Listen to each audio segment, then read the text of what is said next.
Good morning students, welcome to the steno help PP.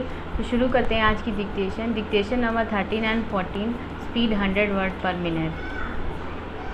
Start. महोदय, यह भी विचार किया गया है कि जो व्यक्ति समाज में काम करता है, चाहे आविष्कार का काम करे चाहे दूसरा कोई काम करे, उसको उस काम में तब तक सफलता नहीं मिल सकती है जब तक कि समाज का सहयोग या समाज ने जो परिश्रम किया है या कुछ आविष्कार किया है उसका उपयोग उसको प्राप्त ना हो, उसका उपयोग वह ना कर सके। इसलिए जब भी कोई व्यक्ति किसी वस्तु का आविष्कार करता है तो आविष्कार करने में न केवल उसका अपना परिश्रम रहता है, लेकिन साथ ही साथ समाज ने जो काम किया होता है, चाहे विज्ञान के क्षेत्र में या प्रौद्योगिकी के क्षेत्र में या किसी अन्य क्षेत्र में, उस सब से भी वह लाभान्वित होता है। इसलिए जब हम किसी आविष्कार के अधिकार की रक्षा करना चाहते हैं तो उसके साथ साथ यह भी विचार हमारे दिमाग में आता है, जिस व्यक्ति ने समाज की सहायता से आविष्कार किया है, उस समाज को भी उसका फल अधिक से अधिक मिलना चाहिए। माननीय मंत्री जी ने भी कहा है कि पेटेंट लॉ इस सिद्धांत पर आधारित होना चाहिए। मैं समझता हूँ कि पेटेंट लॉ के पीछे दो सिद्धांत निश्चित हैं।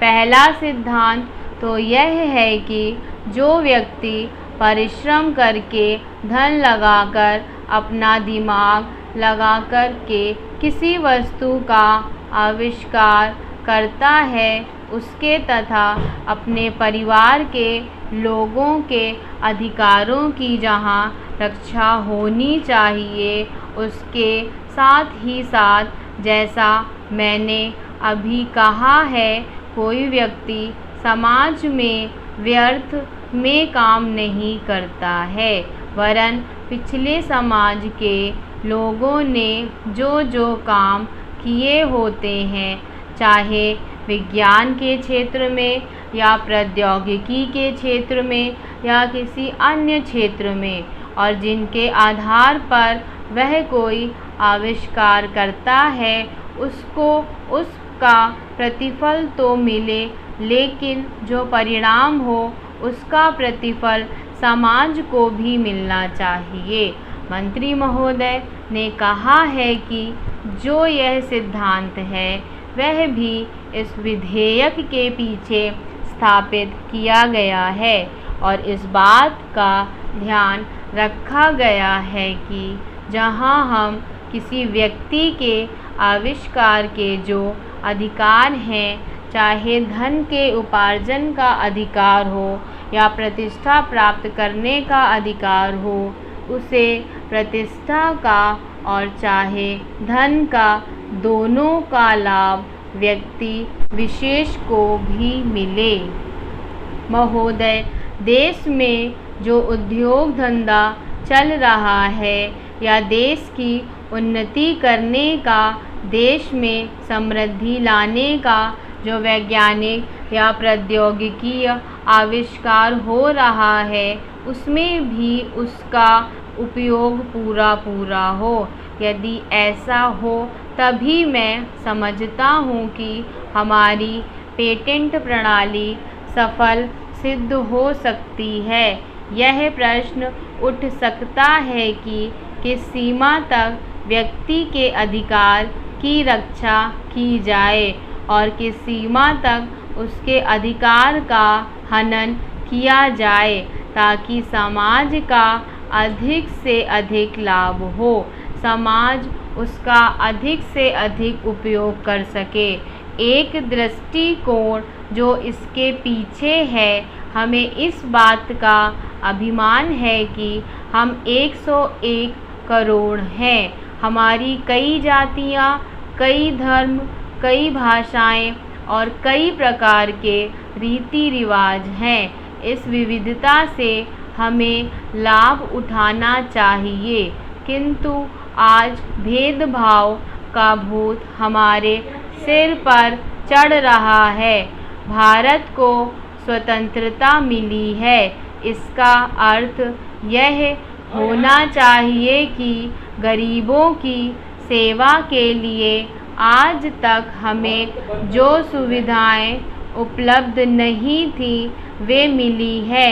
जिस प्रकार भरत ने अयोध्या के राज्य को राम का समझकर सेवक वृत्ति से राज्य का काम संभाला था, उसी प्रकार हमें समझना चाहिए कि राज्य गरीब जनता का है और उसके नाम पर उसके संरक्षक बनकर हमें उसको चलाना है।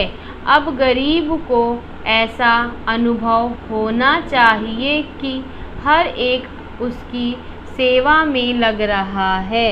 सूर्य के उदय होने पर धनी गरीब सबके घरों में प्रकाश पहुंचता है। ठीक उसी प्रकार स्वराज्य का लाभ सबको एक समान मिलना चाहिए। इसका सुख धनी निर्धन सबको बराबर मिलना चाहिए। जनता को हमने वचन दिया था कि स्वराज्य मिलने पर हम आपके दुख दूर करेंगे। अब वह समय आ गया है जबकि हमें अपने उस दिए हुए वचन को सार्थक करना है। इतने बड़े देश में विचार भेद होना स्वाभाविक है। देखना यह है कि हम लोगों के विचारों में कुछ समान अंश भी है या नहीं। यदि है तो समान कार्यक्रम बनाइए। इस प्रकार कार्य करने से हमारे भेदभाव कम होते होते एक दिन मिट जाएंगे और अच्छी बातों का अपने आप उदय होने लगेगा। अगर उसी प्रकार भेद स्थापित करने का प्रयत्न किया गया तो लोग सत्ता के पीछे पड़ जाएंगे और स्वराज प्राप्त होने का आनंद हम लोगों को नहीं मिल सकेगा।